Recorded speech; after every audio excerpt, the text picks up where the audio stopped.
So let's start off with a quote from Melon himself.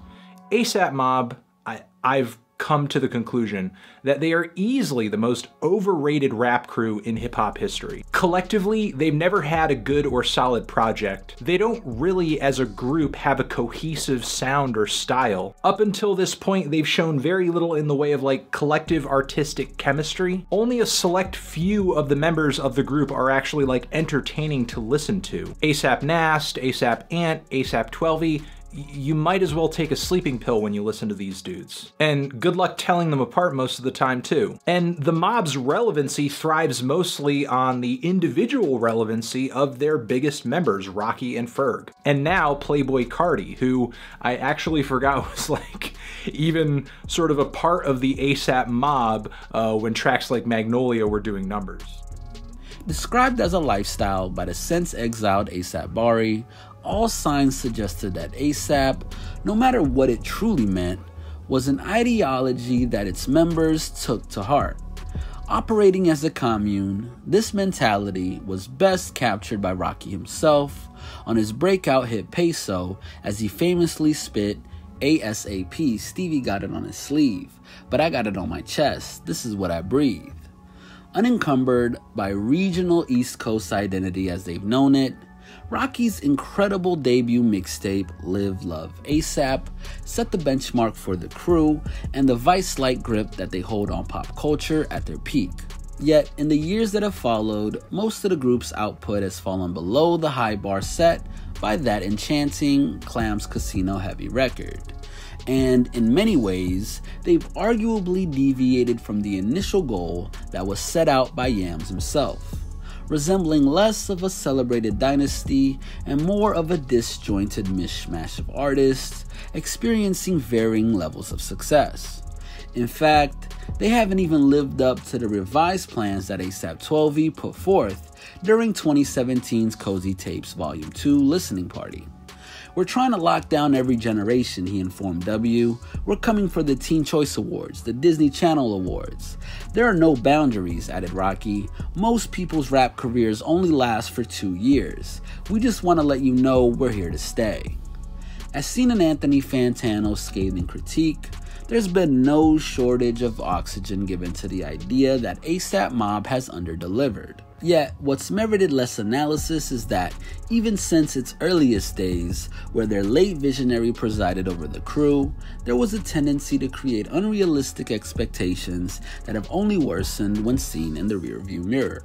For one, 2014 saw a false equivalency from ASAP Nast in which he compared TDE to the Mob of the West Coast. Later that same year, Ferg declared that Lord, L-O-R-D, a project that would unceremoniously be scrapped during an ASAP Yams Tumblr Q&A, was the best album in the world. Elsewhere, it seemed that certain members' roles and talents were overstated. In 2012, founding member ASAP Ills proclaimed that his vision is coming soon.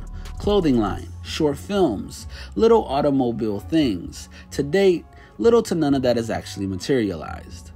And while it'd be easy to buy into your own in midst of the come-up, this degree of self-deception is most damning from the viewpoint of ASAP Ant during a 2017 Complex profile on Rocky. Chiming in from the sidelines, the artist otherwise known as YG Addy claimed that it's like the second coming of Jesus, but we never went nowhere though, we were chillin' getting money. Emphasizing relaxation over work, it's as if the security blanket afforded by stars such as Rocky and Ferg have inadvertently been the ASAP Mob's undoing. Although it's likely unintended, the division between the foot soldiers and its high-ranking officers are all too identifiable. Away from the name recognition, this can easily be traced when you consider the production values of a video such as ASAP Ty's Trump compared to any of the high-end creative suites that accompany Flacco or Ferg tracks. While most of the Mob has upheld the idea of harmony between its members, the issue of prioritizing some members, or in this case, outsiders over the core group, could be seen way back in 2013. taking to Twitter for an explosive tirade, producer ASAP Ty Beats, the man behind Purple Swag, maintained that the inner circle prioritized artists such as LA Joey Fats over advancing his career. But if there was one defining feature of the group back in those early days, it's that it appeared to run like clockwork. For this, it appears the credit goes to the fallen architect, Yams. He had this thing called the Black Book where he wrote all his ideas, and his mother granted us the access to go through it and complete his vision, Ferg revealed in 2016. Serving as the engine that propelled the group, the lack of central command is often seen as the reason that many members have floundered since Yam's passing. Rollouts are stunted, underpublicized or abrupt, leaving tracks and whole projects to disappear. While the latest project from Rocky, Ferg, or Ogg's crown jewel Playboi Carti sets the world alight. A far cry from lack of cohesion that appears to exist today, ASAP Mob's every move had once appeared regimented. While Ferg was primed to release his debut album Trap Lord via Major, Yams was the one that laid out the groundwork before the artist had even caught wind of it. He was the first to let me know. He was like, yo, don't tell nobody, but you got upgraded to RCA Sony. You're about to get your deal. And I was like, word? I didn't even know how to take that. I felt like a basketball player that just got drafted. I didn't even tell my mother, like, I just couldn't believe it. Because I had got signed to ASAP Worldwide, and that's our label deal. And then I got upgraded to a major deal, Sony RCA.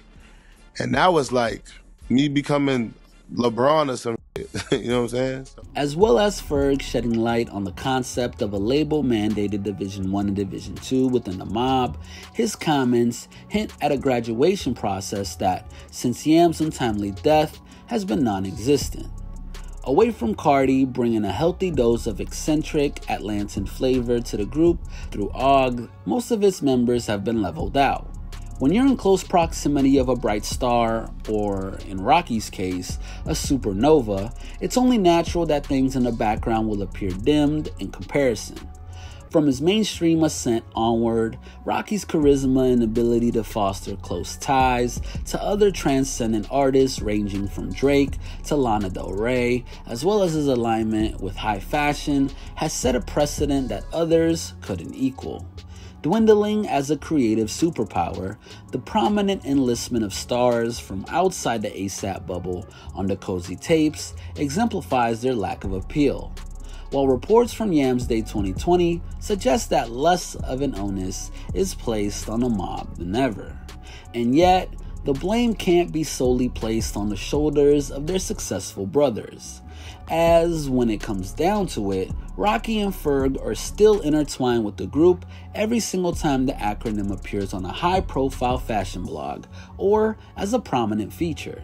Even when it came to his most subversive project to date in testing, Rocky's decision to usher in a new era with a single entitled ASAP Forever suggests that his allegiance hasn't wilted.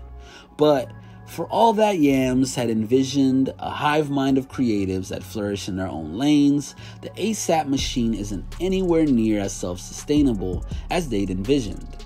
Speaking in 2017, ASAP 12E's testimony to XXL about the 10 years worth of delays that hampered his debut album, it suggested that the guidance that he needed to make it work was unavailable within his pre-existing camp. Asked what led to its release, 12E claimed this: "Meeting Josh, my manager, I didn't even have a team, and Josh put together a leak-proof rollout, and now we're here. With Josh, he came to the table with a whole master plan, and it was great to have somebody bring something new to the table."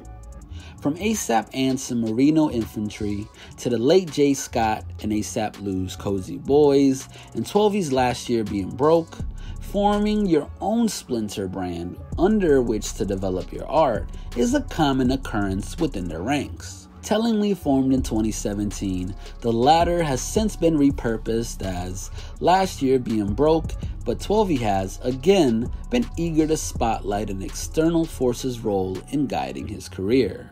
Broke, it gave me a platform, and also it gave me a organization to bring upon young young entrepreneurs, artists, musicians, everything, you know what I'm saying? And with them, you know, they empowering me, I get to empower my music, empower my brand, and it's just like a each one teach one situation. And without LYBB and the people of LYBB, I wouldn't really be here today, you know what I'm saying? Forging ahead on their own, the existence of these subsidiaries suggests one of two things.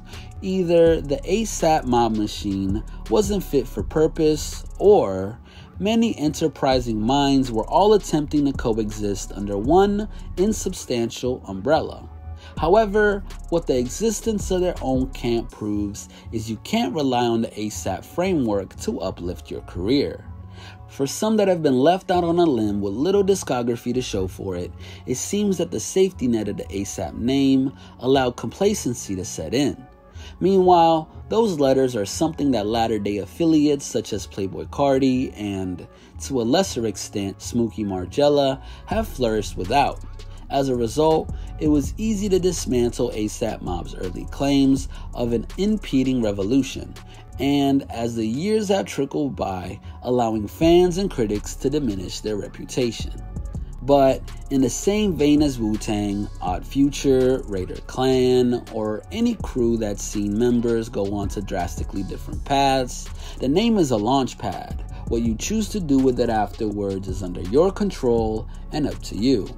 Once again, all reports suggest that Yams was intent on each member earning the name, as opposed to it becoming an honorary title. Having learned from past mistakes, the false sense of security that comes from being in the presence of greatness is something that 12V has been open about facing down in the past. Yams used to just be in the studio, he'd be in there. Nobody doing nothing, he'd be like, y'all not hot, y'all not doing anything, y'all not lit.